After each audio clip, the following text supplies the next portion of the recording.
antigo, a festa do Rei Sol, que se transforma mais tarde no nosso Natal, né? O nosso Natal. A festa junina, ela vai por essa perspectiva. Isso não tira a veracidade do elemento religioso, mas isso, de algum modo, faz com que haja um sincretismo, uma junção realmente aí do elemento social com aquele religioso. Quando nós falamos, Linéia, caros ouvintes, amigos e amigas, da festa de São João, e me permita fazer um breve parêntese, é que a festa junina, ela é a pupila dos nossos olhos nordestinos, não é? Uhum. Nós esperamos, claro que não podemos dizer isso com um sentimento realmente de disputa, mas muitas pessoas até chegam a entender que o São João é mais importante para elas do que o próprio Natal. Não, nós não podemos trazer essa disputa entre São João e Natal, porque não há essa disputa. Mas existe mesmo. Existe as pessoas que falam. Que gostam, né, mais de uma coisa que da outra. Eu prefiro o São João, a festa junina, do que a festa de fim de ano, que é um olhar só sociológico. Nesse sentido, realmente o São João diz mais ao nosso coração do que o Réveillon. Diz muito mais. Agora veja, do ponto de vista da disputa entre uma festa e outra, não, porque as duas têm o seu lugar, sim, já na sociedade, no nosso coração, na nossa tradição, no nosso modo de viver as festas anuais. Quando nós falamos de São João, festas juninas, os historiadores apontam que as origens da festa junina estão diretamente relacionadas a festividades pagãs realizadas na Europa, na passagem da primavera para o verão.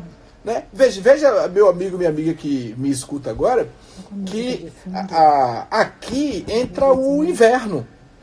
Automaticamente, concomitantemente com o inverno, Lourdes, que entra aqui no nosso hemisfério sul, no hemisfério norte entra o verão. Então, lá entrava o verão. E essas festas, elas vêm de lá.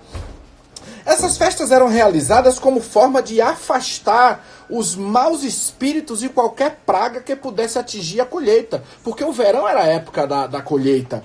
Né? Para melhor entendermos isso, é preciso considerar que o solstício de verão, né, no hemisfério norte, acontece exatamente no mês de junho. Então, porque o padre fez essa referência ao outro hemisfério, então a gente está lembrando que a gente tem uma tradição que, na verdade, foi trazida. Foi trazida. Né? Por conta da colonização. Exatamente. Lembrando que nós fomos um país colonizado pelos portugueses. O que aconteceu, Linéia? As comemorações realizadas por diferentes povos pagãos europeus começaram a ser cristianizadas a partir do momento em que o cristianismo se consolidou como a principal religião do continente europeu.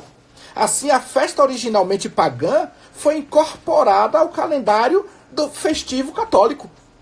Essa foi uma prática comum na Igreja Católica, né, para facilitar a conversão dos diferentes povos que recebiam, através da Igreja, o anúncio de Jesus Cristo.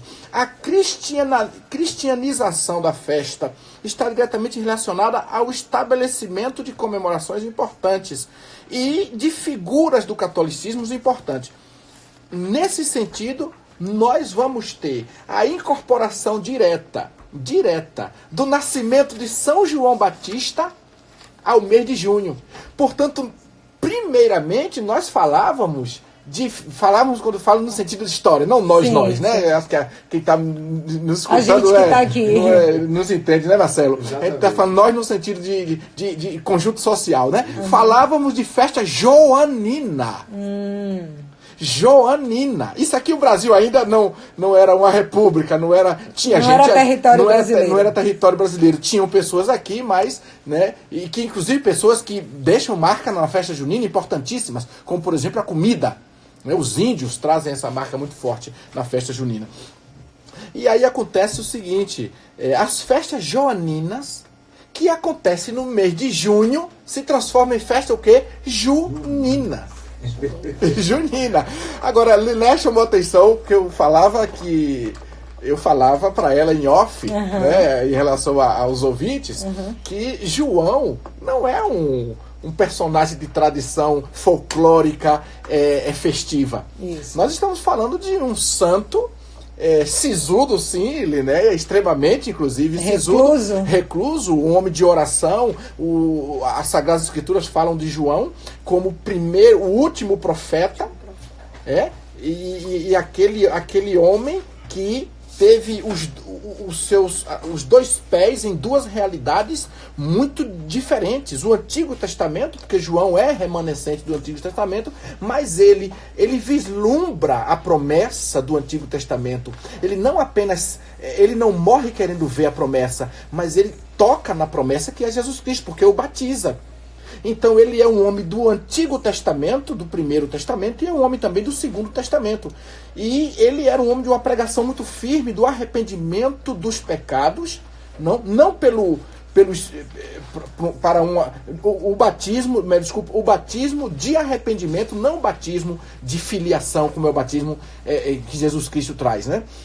João, então, ele traz essa realidade toda de conversão dos pecados, de mudança de vida, etc. É um santo muito importante para a igreja. Aí as pessoas perguntam, mas como que é a fogueira, né, Linéia? A fogueira, o São João, porque conta a historiografia dos santos que nós não tínhamos o WhatsApp para comunicação, né?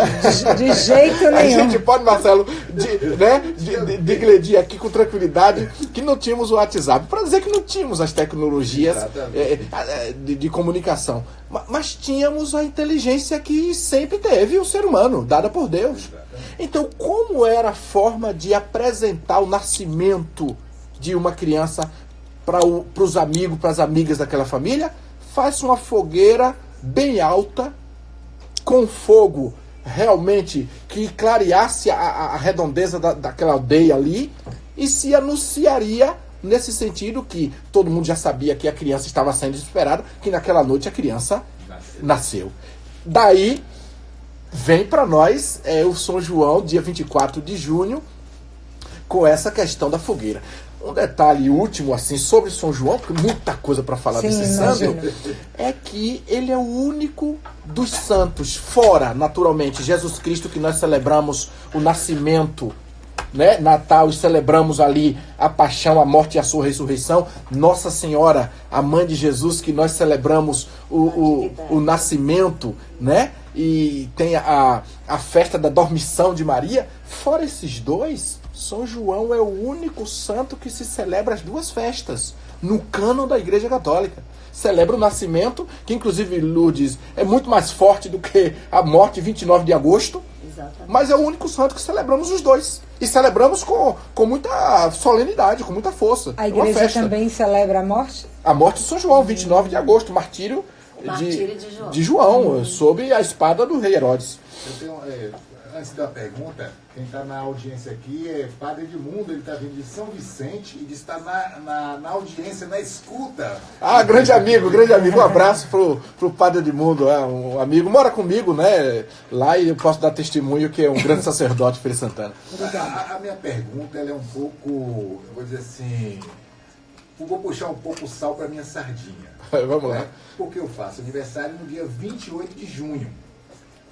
Véspera de um dos santos juninos. São Pedro. Exato. Aí a pergunta é a seguinte: por que houve essa separação? São João continua com seu feriado, com seu dia de celebração, pelo menos no que se diz respeito à questão de dia, de feriado, de celebração, no caso das repartições públicas, um dia que o comércio não funciona, e São João continuou, e São Pedro, que antigamente tinha o dia de São Pedro e era feriado, e foi extinguido.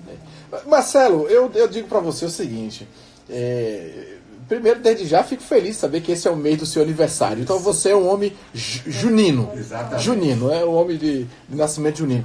Olha, eu gostaria de aproveitar, inclusive, para falar que Santo Antônio, que podemos depois tocar no assunto, e São Pedro, não obstante sejam grandes santos em suas respectivas épocas, mas eles, no sentido da festa junina, que vem de origem joanina, eles pegam carona. Você está me entendendo? Antônio. Porque a festa ela é joanina.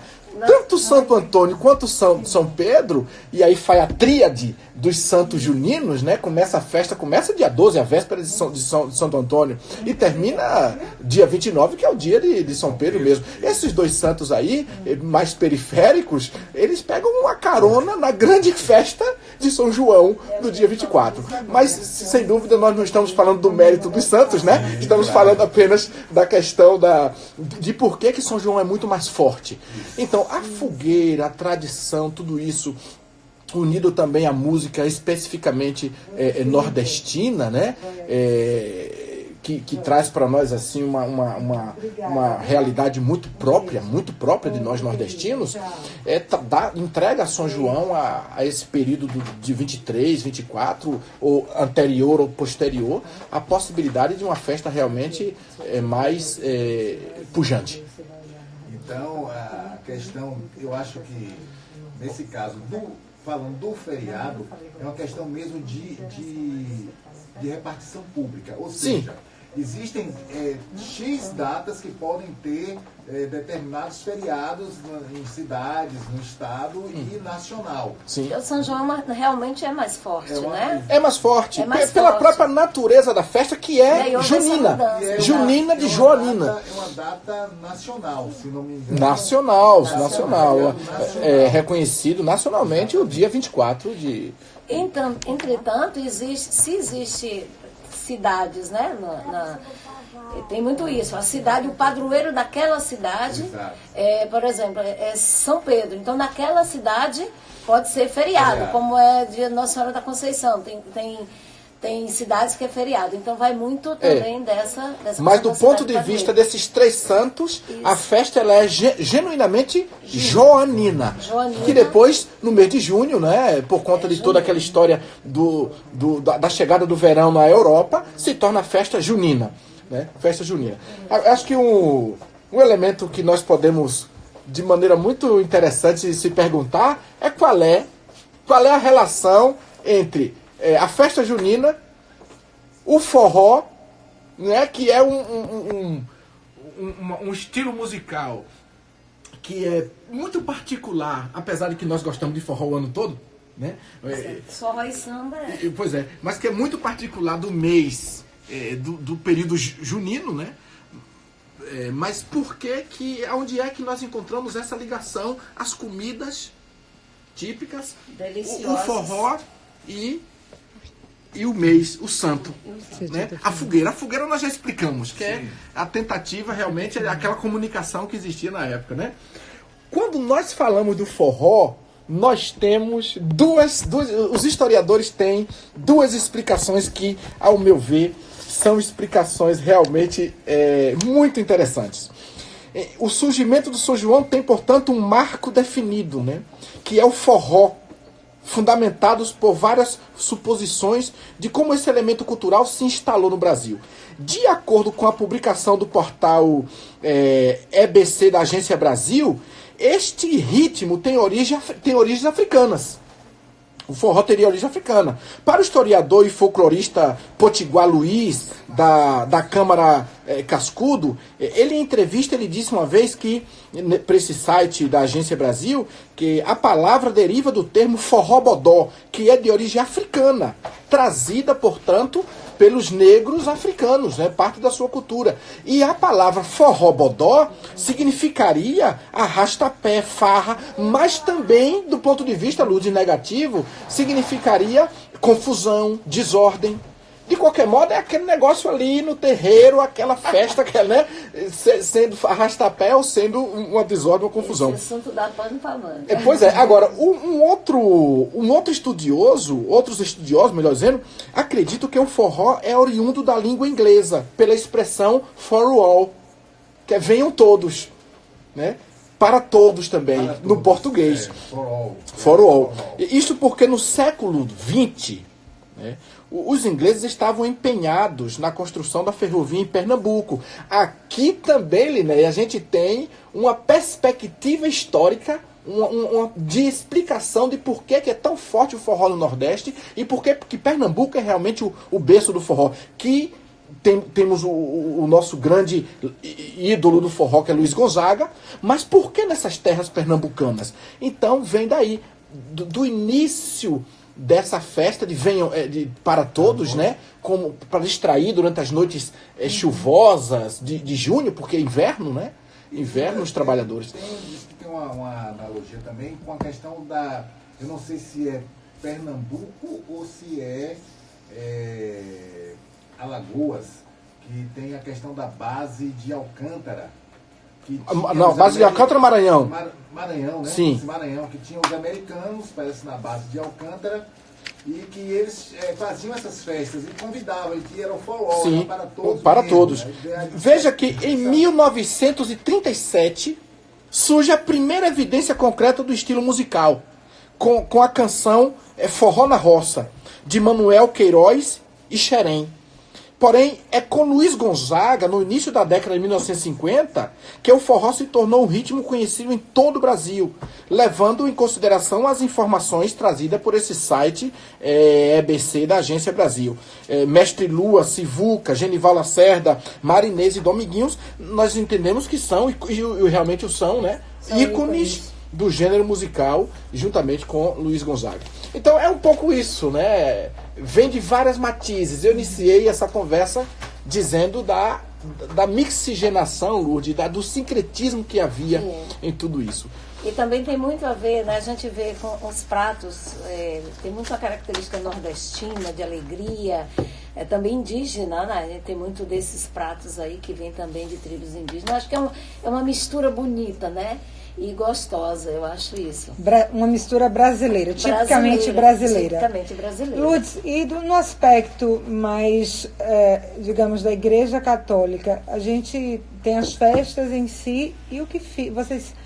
Quem frequenta muito a Igreja Católica, quem conhece muito, então, das tradições, a parte da fogueira, a parte as guloseimas, como é que vocês vivem esse período? Como é que a Igreja Católica passa esses 2 dias em que a maioria das pessoas, na verdade, celebra, comemora, mas não pensa tanto porque a festa, com o passar dos séculos, ela vai ganhando mais um lado totalmente festivo e comercial, eu diria, né? Então a gente tem o costume de seguir a tradição, que tem o lado da fogueira, mas também a gente veste aquela roupa quadriculada do caipira, tem as guloseimas de milho, os bolos, mas a gente não sabe direito como vincular isso com a Igreja Católica. E antes de te responder, quero só mandar um abraço para a Conceição aqui do bairro Capuchinhos, que está adorando o programa, inclusive se informa sempre que a gente faz, viu, Marcelo?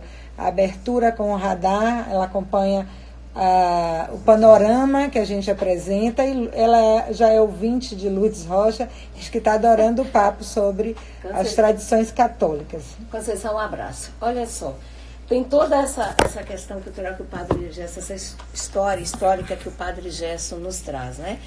Mas acho que para a igreja são três santos que nós comemoramos nesse mês. O Santo Antônio, começamos com Santo Antônio, e depois São João e São Pedro, né?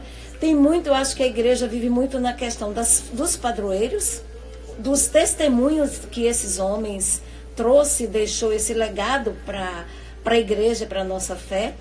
A gente comemorou há pouco tempo na igreja, aqui em Feira, mas também em Tanquinho, em tantos outros lugares do Brasil, Santo Antônio, que tem um testemunho de vida bonita, que para nós os santos são exemplos, né? São exemplos. O Santo Antônio, esse santo tão popular, e é bom lembrar isso, tão popular, aqui, especialmente aqui na Bahia, aqui no Nordeste, que traz um testemunho bonito, que traz muitos títulos, né? Santo Antônio do Pão dos Pobres, porque Santo Antônio doou toda a sua vida em prol dos pobres também, né? Trabalhou muito por aqueles que não tinham, seguindo o exemplo do Evangelho. Santo Antônio foi um grande pregador, o Padre Gerson pode falar isso também com muita propriedade, um grande pregador nos seus sermões. E aí, então, né? Eu queria abrir um parênteses, Lourdes e Padre Gerson, para perguntar, porque a gente, talvez seja ignorância também, porque a gente conhece essa característica muito mais de São Francisco do que Santo Antônio? Porque a gente vê mais o Santo Antônio como casamenteiro do que caridoso. Será que a gente é mais por ignorância nossa, não católicos, ou é porque mas é exatamente, houve um marketing mais forte aí para isso? Eu acho que é toda essa questão popular, que entra muito nessa questão das festas sim, sem dúvida. Olha, juninas, só para né? você ter uma ideia, Liné Lourdes, só para você ter uma ideia, caros ouvintes, nós estamos... O que é que canta Luiz Gonzaga no retorno da Asa Branca? O Luar do Sertão. Quer dizer, quando chega a chuva... Isso. Porque a promessa dele, quando sai por causa da seca, a música conta isso, a promessa dele é que quando a chuva voltar, a gente casa, vamos conversar com o seu vigário. Ou seja, quando é que volta a chuva? A chuva volta no inverno. E nós estamos no inverno. E quem é o primeiro santo que nós celebramos junino? É Santo Antônio. Ah, tá. Então Santo Antônio, ele é aquele que, como o primeiro santo e muito popular, trazido pelos portugueses, ele é aquele que vai abençoar e aquela tradição vai se fortalecendo. Tem muitas histórias, né, Padre Abençoar Gerson? os casais, os namorados, e até chegar ao ponto de produzir os novos casamentos, né? Providenciar os novos também, casamentos. né, que Santo Antônio, como muito caridoso, são muitas histórias nessa questão do casamento, que ele ajudava também moças pobres a se casarem para conseguir o dote, né? Sim, segundo a tradição, tudo isso. E o mês de junho era o mês propício. Por exemplo, Santo Antônio é conhecido como o santo das causas perdidas. Das causas perdidas. E também, hoje também se reza Santo Antônio como dos objetos perdidos. Dos objetos perdidos. Se milagre desejai, recorrei a Santo Antônio. Então você vê, essa tradição é muito forte no nosso povo. Agora, quem é realmente o santo casamenteiro? É Santo Antônio ou São José? É Santo Antônio, na tradição popular, é Santo Antônio. Na tradição popular. Agora, o Frei Urbano dizia que era bom pedir a São José, que São José foi um bom marido, né? E São Santo José Antônio tem muitos pedidos. São José, no caso, seria o santo depois família. do casamento, o santo da família, de pedir a conversão do marido, né, para que se torne mais santo. Mas a providência para casar. Agora, eu como padre, eu preciso dizer nesses microfones aqui que toda essa tradição popular, todos esses clichês que os santos são, digamos, rotulados, não vem, né, de uma tradição, de uma pregação original da igreja, né? A igreja prega o santo naquilo que ele tem de mais fundamental, que é o assemelhamento da sua vida à vida daquele que ele seguiu até o ponto, até o extremo, exatamente, até o extremo de alguns dar a vida, que é o caso dos mártires, né? São Pedro, por exemplo. Eu acho bonita a tradição. Agora, se eu fosse pedir, eu pedia logo a todo mundo, viu? Se eu for pedir. Se eu for pedir, eu vou pedir a todo mundo. Gente, vou abrir um parêntese aqui. Tem alguém comigo que veio de convidado e vai dar as horas. A hora, né? Fala aí. 8h50. Mudou, olha lá. Fala de novo. Fala lá. 50 e 51 mudou. Né? 8h51. Obrigada, gente. É muita informação interessante. A gente não está encerrando, não. Eu disse obrigada, mas estamos quase. Lourdes, então, assim, vocês consideram que esses santos para o Nordeste são as principais personalidades no Nordeste para a Igreja Católica? Eu vejo que sim. Nós temos no Nordeste muitas paróquias com o nome que traz como padroeiro esses santos. E os santos, enquanto padroeiros, eles são exemplos, né, para aquela comunidade, seja uma comunidade pequena ou uma grande paróquia. E também eu gosto muito de lembrar tem muita gente me ouvindo aí nessas cidades que tem uma tradição, Linéia, de rezar Santo Antônio na família. Às 13 noites ali, a família, os vizinhos, não é, Padre Gerson? Rezavam Santo Antônio, né? Toda a trezena ali até o dia, as próprias famílias. Então, acho que esses 3 santos, eles marcam muito a vida do povo nordestino, pelo testemunho, pela vivência do Evangelho. Eu acho que os 3, se a gente for ler a vida dos 3 santos, dentro especialmente São João e São Pedro, dentro dos 4 evangelhos, a gente vai ver uma vivência muito forte daquilo que Jesus nos pede, né? Que é dar a vida uns pelos outros. Eu acho que esses santos se tornaram santos exatamente por isso. Padre Jéssica. Eu acho que esses santos, eles são tão importantes para nós, são tão importantes que caíram na graça popular. Na graça popular.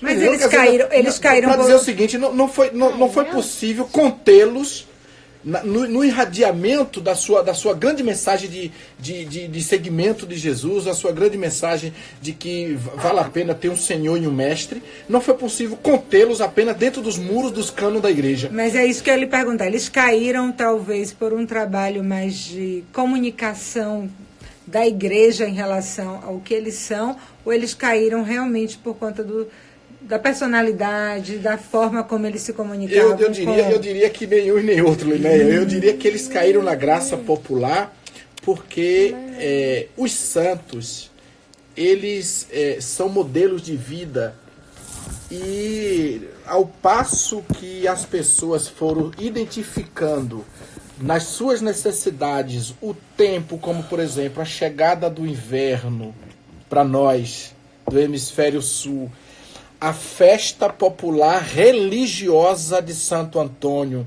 e a minha necessidade, quem sabe, pessoal, seja de ter um marido, seja de buscar alguma coisa que eu perdi, foi unindo em torno daquele santo a esperança de uma vida melhor. Então, aquilo foi produzindo um ritmo de crença popular que disseminou para o bem. Eu lhe digo que somos muito felizes, nós católicos, somos muito felizes em saber que nós temos santos que, mesmo que algumas pessoas não os conheçam naquela configuração mais genuinamente cristã, que deveriam conhecer, devem buscar conhecer, mas nós temos santos que, queiram ou não, fazem parte do imaginário religioso sobrenatural da vida das pessoas. O que significa dizer que Santo Antônio é um santo casamenteiro? O que significa dizer que pular fogueira na noite de São João traz sorte? Faz com padres e comadres. O que significa dizer que o dia de São Pedro é um dia de força, da gente ganhar poder de decisão na nossa vida, que são esses 3 elementos assim que norteiam o imaginário popular. Significa que as pessoas encontram nestes santos, para além daquilo que a igreja conseguiu propagar deles, elementos sobrenaturais. Isso é muito bom. E uma certa cercania mesmo, né? De ter naquele santo, então, alguém mais próximo, que você pode confiar os seus desejos. Os seus desejos. Mais simples. Inclusive desejos que mais importantes. Desejos que, se para um não são tão importantes, para aquela pessoa que confia sim. E são desejos originalmente bons e caros. Quer dizer, Lourdes. Eu quero encerrar minha participação com um testemunho assim. Eu, há 15 anos que eu transmito a festa de Santo Antônio aqui na paróquia de Santo Antônio. E uma das coisas que me leva a rezar nesse dia, especialmente o dia dos Romeiros, é ver aquelas pessoas que pegam aquelas folhas depois da procissão, deixam o carro, o andor sem nada, e eu cansei de entrevistar e dizer: por que você está levando essa flor para casa? Para fazer o chá, né? Porque alguém não veio porque estava doente. E você acredita que cura? Cura. Porque Jesus diz na palavra: o que cura é a fé. Então, levar o pão de Santo Antônio para casa no dia da festa, botar na farinha, porque a farinha vai render. Então, assim, é uma fé muito grande do povo. E a paróquia de Santo Antônio, ela tem essa grande característica de tantas caravanas que vêm de muitos lugares. Nós não temos tempo aqui, mas para festejar. As pessoas se preparam o ano todo para vir no dia da festa de Santo Antônio. E Feira de Santana recebe gente da macro-região todinha, né, Lúcia? Sim, é uma festa. Eu conheci os estudos da Rádio Sociedade na época do Frei Orlando Bittencourt. Na festa de Santo Antônio. Era pequeno, na festa de Santo Antônio, vindo em Romaria com toda a minha família, meus pais, meu pai em memória, com ele. Eu gostaria de aproveitar, Linéia. Sim. A gente está com o tempo já Lourdes apertado, Rocha, mas vamos terminar. Mandar que a gente nem imaginava que rendia tanto, hein, Marcela? Essa eu estou sempre à disposição, né? Eu gostaria de mandar um abraço. O senhor voltará outras vezes, viu, por favor? Eu gostaria de primeiro mandar um abraço muito carinhoso para uma grande amiga que está nos escutando, Dona Sônia Nascimento, né? Uma paroquiana da Cristo Redentor, me mandou uma mensagem. Padre, estou escutando aí a sua Dona Sônia? Sônia Nascimento. Obrigada, Dona Sônia, pela audiência. Um beijo, bom São João. A pessoa de alma grande, a paroquiana nossa. E eu fazer também aí uma quem sabe, uma sugestão para os ouvintes. Olha, tenha o seu santo de devoção. Tenha intimidade, entendeu, Lourdes? Tenha intimidade. Pode ser Nossa Senhora de Lourdes. Pode ser também. Tenha intimidade com o seu santo, seja ele Santo Antônio, seja ele. Faça um oratório. Qual é o seu, padre? Olha, eu tenho uma proximidade muito grande com São Raimundo de Penhafort, porque São Raimundo de Penhafort é padroeiro dos canonistas, né? Dos que estudaram direito na igreja. E essa é a minha área. Mas fica aqui o meu abraço e a minha disposição para qualquer época poder voltar para a gente conversar sobre outros assuntos também. A gente agradece muito. Eu quero fazer os comentários aqui rapidamente do pessoal que nos acompanhou na live. Olha, padre, quanta gente aqui está acompanhando via Instagram. Deixa eu ver se eu consigo mandar um abraço rapidamente aqui para algumas pessoas que fizeram comentários. Porque a gente está com o tempo estourado, mas... O Frei Vandeir já está me olhando ali. Vamos fazer o seguinte. O Frei está aí? As pessoas que participaram da live. Não vai dar para falar o nome de todo mundo. Muito obrigado a todos pela audiência. Amanhã a gente está aqui de novo, tá certo? E temos que entregar o horário que já passou. Exatamente. Deixa eu me dizer assim, que eu volto às 10 da noite com Amigos do Evangelho e eu espero por você. Então eu quero agradecer especialmente ao Padre Gesso pela participação aqui hoje. Foi muito boa, o senhor é muito simpático, como a gente dizia na abertura. Obrigada, Lourdes Rocha. E a gente vai trazê-los outra vez aqui para falar de um papo tão interessante. Olha, o Paulo César disse, esse padre é muito dinâmico. Eu fiz um curso de liturgia com ele. Obrigada, pessoal. Boa noite e amanhã... À noite tem programa, de noite tem programa. Boa noite, Marcelo. Boa noite a todos. Boa noite, Duda. Boa noite.